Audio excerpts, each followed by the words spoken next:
¿Cómo están? Bienvenidos, listos para comenzar Agenda Económica aquí en CNN Chile. Gracias por acompañarnos, 8 de la mañana con un minuto.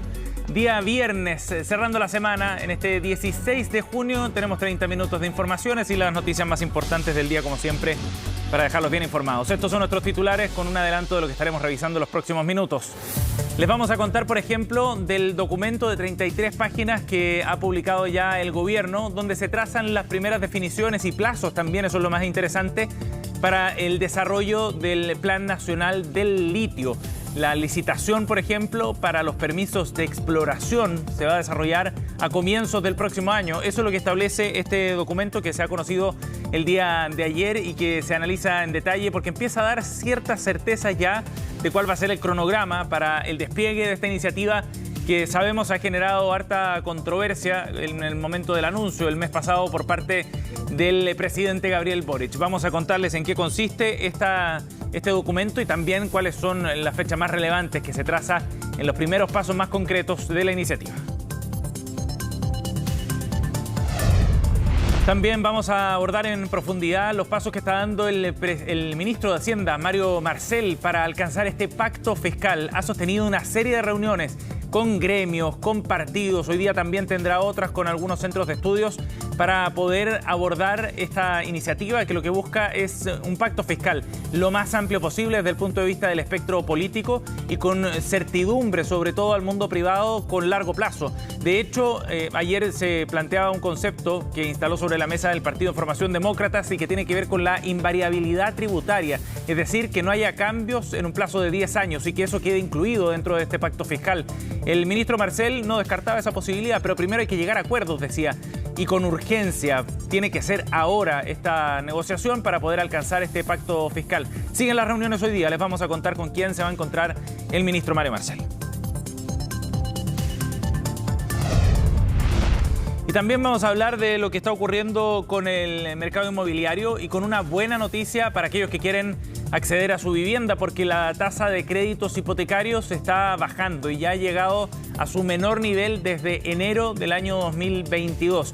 Varios factores inciden en esta tendencia que ha permitido llevar las tasas de interés a un 4,10% en la última semana de medición, la primera del mes de junio. Los factores que están incidiendo en esto, ¿qué significa para el mercado inmobiliario también en un momento bien complejo? Lo vamos a revisar también en minutos. Y ayer el precio del dólar rompió la barrera de los 800 pesos. Había arrancado la semana con fuertes alzas después del anuncio de compra de dólares por parte del Banco Central, pero eso se diluyó rápido y hay otros factores que están pesando más, en definitiva, en el tipo de cambio acá en nuestro país. Por ejemplo, algunas variaciones también en el precio del cobre durante esta semana. De esa manera, entonces, el tipo de cambio está llegando a los 794 pesos. Así va a abrir el día de hoy. Les contamos más también en unos instantes. Y nos vamos a revisar algunos números para partir el día, precisamente lo que hay que saber para comenzar esta jornada de día viernes a nivel bursátil, también con otros datos útiles como la UEF, entre otros. Partamos con los números de las bolsas en Europa, con alzas a esta hora en el Eurostoxx, 0,68%, Londres 0,31%, tendencia positiva que extiende también la buena racha de la mañana en las transacciones en Asia de madrugada. En la hora chilena, por supuesto, el Nikkei subiendo 0,66%, mientras que el Hang Seng de Hong Kong subió 1,07%.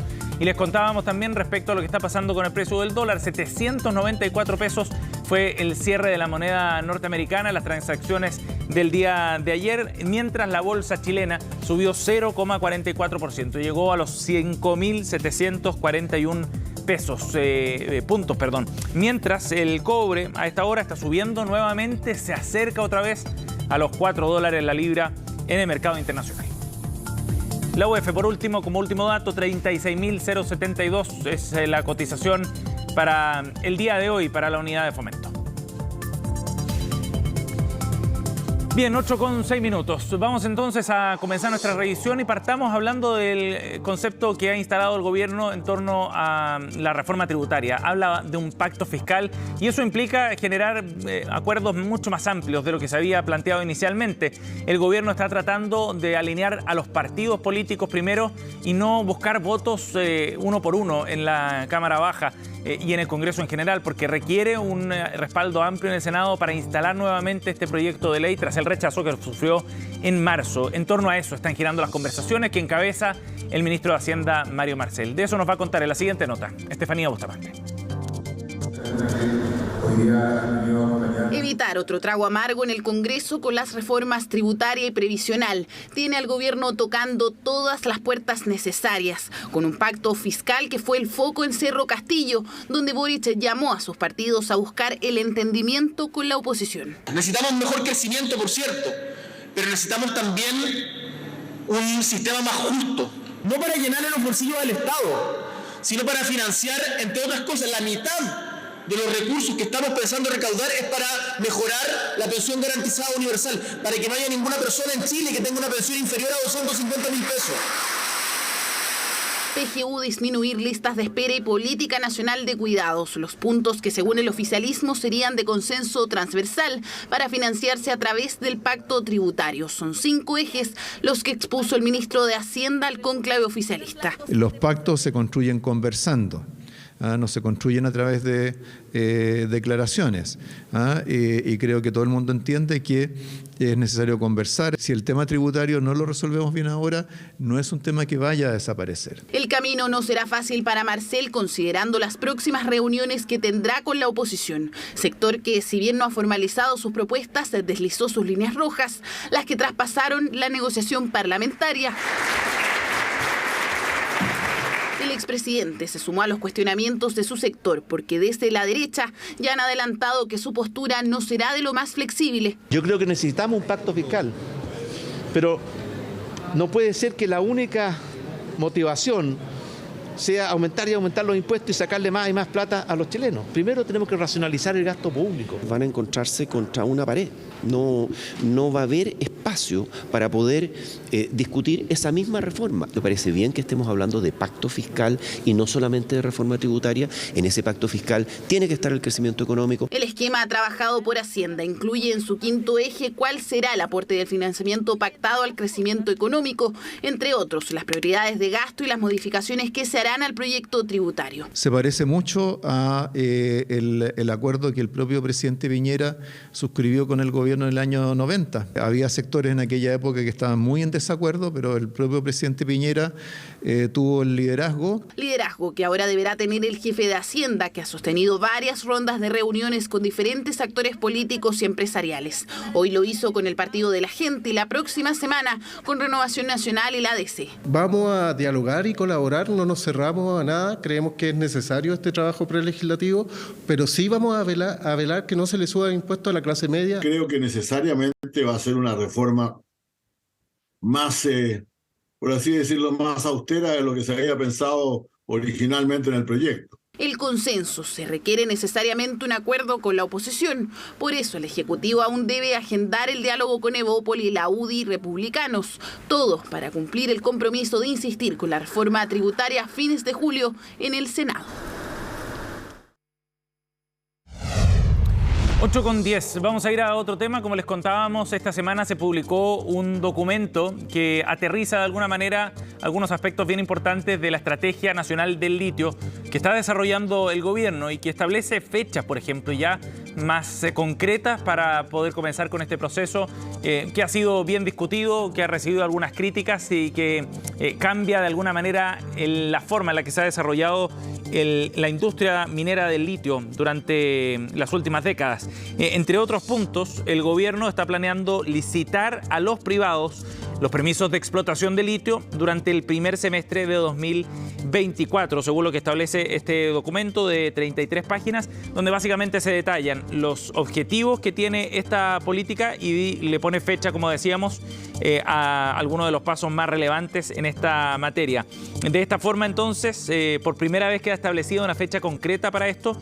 Se licitarán contratos especiales de operación de litio, que es uno de los mecanismos que se tienen hoy día para poder involucrar a los privados en esta explotación, para fines de exploración de yacimientos. Esto va a ocurrir a partir del primer semestre del 2024, dice este documento, en aquellos salares catastrados por Serna-Geomin y que sean considerados susceptibles de explotación, dice textualmente este documento. De esta manera, entonces, se va avanzando ya en la entrega de estos permisos para luego entrar en operaciones productivas. Sabemos que el proceso de exploración es el primer paso en una cadena que luego se va complejizando con el paso del tiempo y que significa además la posibilidad de descubrir aquellos lugares que tienen un potencial para poder ser explotados y transformados eventualmente luego en un negocio importante. De esta forma, entonces, el proceso de licitación para seleccionar a las empresas se realizará de manera pública, de manera competitiva y transparente.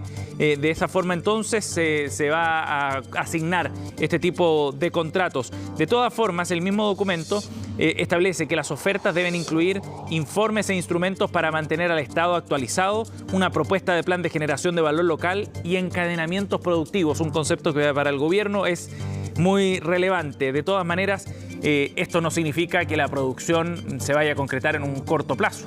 El mismo documento establece que en promedio entre 6 a 8 años tendrían que pasar antes de que comience la producción en aquellos yacimientos que sean susceptibles de explotación.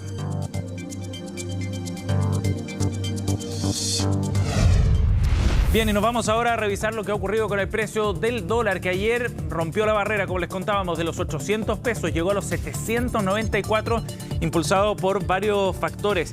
El dólar de esta forma entonces cerró a la baja en la jornada de ayer, después de haber comenzado el día lunes esta semana con una alza pequeña en relación a lo que había ocurrido con el anuncio del Banco Central, que recordemos comenzó un programa de compra de dólares para fortalecer las reservas internacionales. Las bolsas globales han ido subiendo por una parte, el IPSA acá en la Bolsa de Comercio de Santiago también ha seguido la misma tendencia, está acercándose a niveles históricos y en ese sentido entonces ha habido una cierta tendencia favorable para el precio del peso chileno en particular, lo que debilita entonces la tasa de cambio.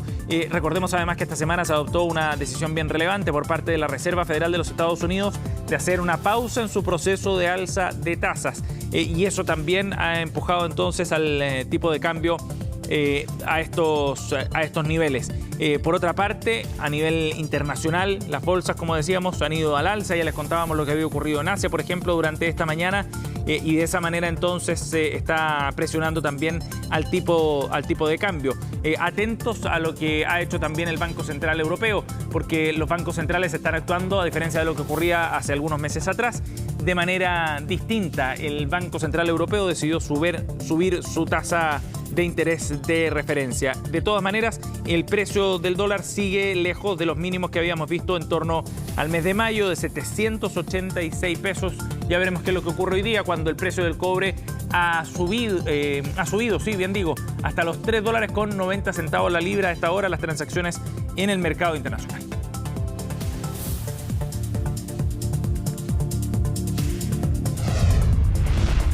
Bien, y vamos a ir a otro tema para un proyecto que se está discutiendo en el Congreso, que es bien importante y que busca regular el negocio de las casas de apuesta online en nuestro país. Fundamentalmente, lo que busca esta iniciativa es regular las casas de apuesta que operan en el extranjero, pero que tienen clientes acá en nuestro país. Y, por ejemplo, significa incluir un cobro de IVA para estas transacciones y además aplicar las mismas exigencias que hoy día ya están establecidas en la normativa para los casinos físicos. Pablo Figueroa, la siguiente nota, nos va a contar en qué consiste el proyecto.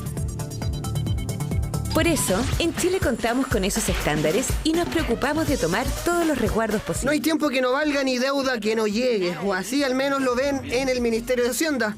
Porque si ya el pasado 23 de marzo el Servicio de Impuestos Internos declaró que las casas de apuestas extranjeras que operan online en Chile eran de actividades ilícitas, en los próximos días y después de varias postergaciones, el gobierno ingresó las indicaciones para avanzar en la tramitación de un proyecto que busca regularlas. Hay una entrada por el lado del impuesto específico para apuestas que son ilegales, ilícitas, y también la entrada de un impuesto del IVA del 19%. En realidad significa una entrada en temas de dinero de 88.000 millones de dólares. Todo proyecto de ley se demora mucho en la tramitación, por mucho que el Ejecutivo esté apurado en que salga y obviamente los parlamentarios también. Esto puede tomar 1 año, por lo menos 2 años, quizás en que esté en régimen. Por lo tanto, nos preocupa qué es lo que va a pasar. Creemos que es una extraordinaria noticia para la industria del entretenimiento en nuestro país.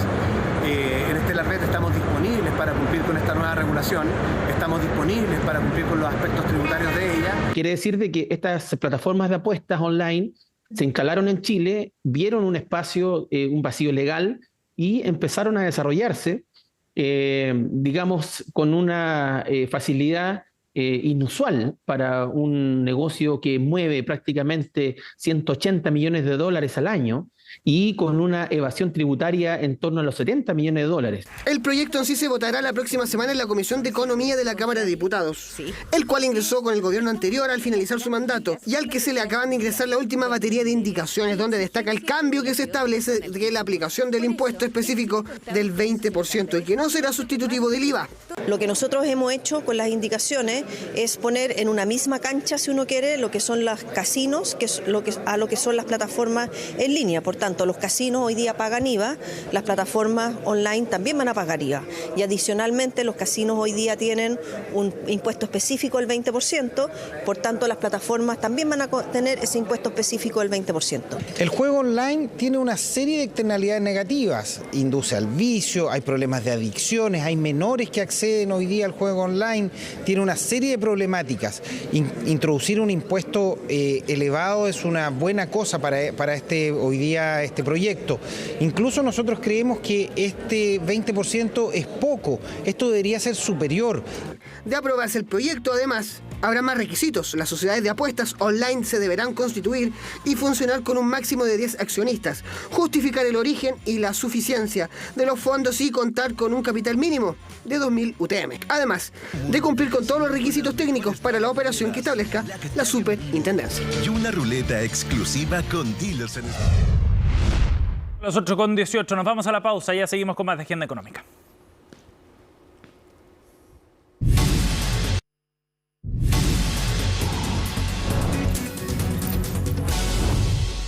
Ya estamos de vuelta, 8:23, y vamos a hablar de las negociaciones que están en curso con las dos grandes reformas en el Congreso, la de pensiones y la reforma tributaria. Para eso estamos en contacto con el diputado de Renovación Nacional, Frank Sauerbaum. ¿Cómo está, diputado? Bienvenido.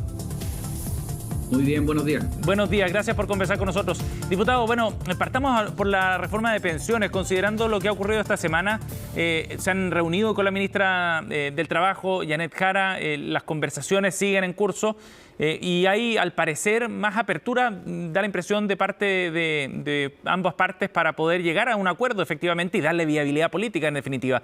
¿Cuál es la posición que tienen ustedes en este momento de la discusión, diputado? Mire, yo tuve una conversación con la ministra en la cual quedé, debo decirlo, gratamente sorprendido porque hay un cambio bien contundente en la posición del gobierno. El gobierno presentó una reforma muy radical que refundaba el sistema previsional, que era una reforma que no querían los chilenos, como lo demostraban las propias encuestas, porque cuestionaba la propiedad de los fondos, ¿cierto? La posibilidad de que sean heredables y también la posibilidad de elegir entre un sistema privado y uno público, y además estaba cuestionado su sustentabilidad en el largo plazo. Además, el gobierno nos ha anunciado que ellos tienen pensado ahora presentarnos en los próximos días una reforma mucho más acotada y por lo tanto nosotros esperamos que eso nos lleve a un entendimiento mayor. Nosotros Diputado, creemos que, mira... Disculpe, para ser bien preciso, ¿se va a presentar un proyecto nuevo o serán indicaciones al que ya está? Yo entiendo que se le van a hacer indicaciones al que ya está. Nosotros preferiríamos que a lo mejor partiéramos de cero y se presentara una indicación sustitutiva del proyecto inicial, que eliminaba el decreto 3.500 y eso deja una serie de falencias en la próxima legislación. Entonces eso también va a generar una conversación. Pero, como te digo, a mí lo que me deja tranquilo es que el gobierno reconoce lo que los chilenos están pidiendo, básicamente, que es mantener la propiedad y también la posibilidad de que exista el sistema privado y que pueda competir con el sistema público en igualdad de condiciones. Diputado, y en esa apertura, ¿se ha planeado, por ejemplo, la posibilidad de hacer cambios respecto al destino del 6%, que es uno de los temas también más importantes, ¿no? Porque define de alguna manera la estructura que había diseñado el gobierno originalmente? Mire, nosotros somos partidarios de que el 6% vaya a capitalización individual en su totalidad. El gobierno reconoce también que eso renta más en el largo plazo. El gobierno ha renunciado también a las cuentas nacionales, pero no obstante eso, nosotros estamos disponibles para estudiar un porcentaje menor de ese 6% para que vaya solidaridad intrageneracional. Eso quiere decir para la gente que está cotizando en el mismo momento que tú, haciendo, por ejemplo, un privilegio o una señal a las mujeres, ¿cierto?, que siempre tienen menos pensión en el largo plazo por las condiciones, ¿cierto?, propias de su vida, digamos, laboral. Ahora, eso no significa, en todo caso, que ese porcentaje menor vaya a cuentas nacionales, ¿no? ¿Se entiende que esa idea ya está descartada? Sí, nosotros estaríamos disponibles para hacer solidaridad, pero con mantener la propiedad de los fondos. Y como te digo, eso quiere decir que no va a un fondo común del Estado, sino que va a los propios cotizantes directamente, sin siquiera pasar por el Estado, entregándosela a quienes hoy día tienen menos cotizaciones, que son fundamentalmente mujeres y gente que esté a punto de jubilar. De acuerdo. Diputado, respecto a la estructura de la industria, de quienes van a gestionar los fondos también, ese ha sido un tema súper relevante porque la propuesta del gobierno lo que buscaba era generar más competencia también y que no solo participaran las AFP, y por eso mismo se buscaba centralizar algunos de los costos. ¿Sobre ese tema ha habido más avances también o acercamientos en los puntos que tienen la oposición y el oficialismo? El gobierno nos está pidiendo en esta materia que nosotros evaluemos la separación de la industria. Nosotros no tenemos inconveniente en eso. Lo que nosotros teníamos un inconveniente era que el gobierno quería establecer una institución pública, ¿cierto?, que no competía en igualdad de condiciones con el sistema privado.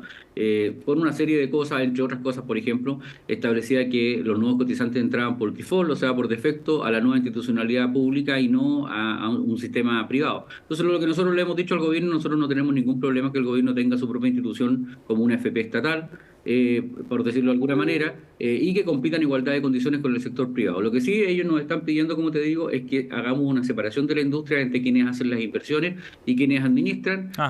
Ahora, esta es una discusión técnica que vamos a tener que tener porque el gobierno va a tener que demostrarnos que eso trae eficiencia o que trae economías de escala, porque no tendría sentido que separáramos hoy día la industria si es que eso no trae una economía o una rebaja de costos. Sí. Diputado, y respecto a los plazos, ¿hay acercamiento para tratar de acelerar el tranco y que esta reforma pueda votarse pronto, por ejemplo? En el oficialismo están pidiendo que eso ocurra luego. Sí, pero mire, yo le pediría menos ansiedad a los diputados del oficialismo porque ellos querían empezar a votar el 4 de julio. El 4 de julio está a 2 semanas más y eso es imposible porque recién nos vamos a juntar la próxima semana con el gobierno y nosotros una vez que tengamos la propuesta del gobierno le vamos a hacer una contrapropuesta que tenemos elaborada desde Renovación Nacional. Se la hemos hecho saber a los restos de los partidos de Chile Vamos y también hemos estado hablando con el Partido Republicano, con la gente del ex partido de los PDG, los independientes, y por lo tanto la estamos sociabilizando. Y por lo tanto, yo más que apurarme, a mí me alegra de que por lo menos hay un compromiso de llevar adelante esta reforma, que era lo que nosotros decíamos, independiente de los plazos. Lo importante es que haya una reforma contundente que mejore pensiones en el corto y en el largo plazo. Diputado, respecto a la otra gran reforma, la reforma tributaria, se han ido desarrollando una serie de reuniones que ha encabezado el ministro de Hacienda, Mario Marcel, con distintos partidos para poder alcanzar también un acuerdo y presentar ya no una reforma, sino un pacto fiscal.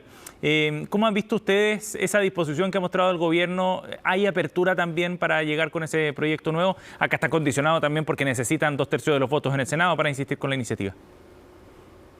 Mire, yo francamente creo que el gobierno cometió un error al anunciar que iba a insistir con el mismo proyecto en el Senado porque necesita los 2/3 y yo creo que no los va a tener.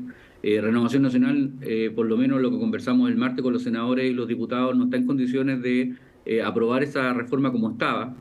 Nosotros estamos simplemente diciendo que no estamos en condiciones de aumentar impuestos hoy día, pero sí estamos disponibles para conversar algunos temas que tienen que ver con la eficiencia en el gasto, ¿cierto? Pero también respecto de terminar con una serie de exenciones, evasión y ilusión tributaria que le reportaría al gobierno una cantidad importante de recursos, más lo que consiguió el royalty minero, podrían llegar fácilmente al 2% del Producto Interno Bruto. Por lo tanto, yo creo que el gobierno tiene que también darle prioridad a lo que no hemos tenido hasta ahora, que ha sido una agenda pro crecimiento y pro inversión, que es lo que más genera recaudación. Yo le quiero recordar, Sebastián, que el 80%, ¿cierto?, de los beneficios sociales se paga con crecimiento y no se paga con nuevos tributos. Y yo creo que los chilenos no quieren más impuestos, quieren mejor utilización del gasto, y eso es importante que el gobierno también dé a conocer cuál es su planificación para hacer una modernización profunda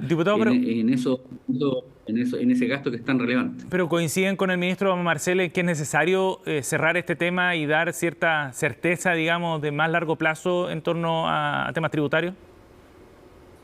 Mire, en los últimos 35 años, Sebastián, hemos tenido 15 reformas tributarias, y eso quiere decir que tenemos cada 2 o 3 años una modificación, y eso no le da seguridad a ningún inversor. Por lo tanto, hay que hacer un poco lo que hizo el presidente Lagos con la gran minería en su momento, darle invariabilidad tributaria para saber en qué y cuáles van a ser las circunstancias que voy a enfrentar en el largo plazo. Nosotros estamos de acuerdo que este capítulo hay que cerrarlo de una vez. La gente necesita recuperar su empleo, y eso requiere estabilidad en el mercado, ¿cierto?, para los agentes económicos. Bien, diputado Sauerbaum, gracias por conversar con nosotros esta mañana, muy amable. Gracias a usted. Gracias, buen día. 8:32, cerramos Agenda Económica. Gracias por acompañarnos. En minutos estamos en Noticias Express.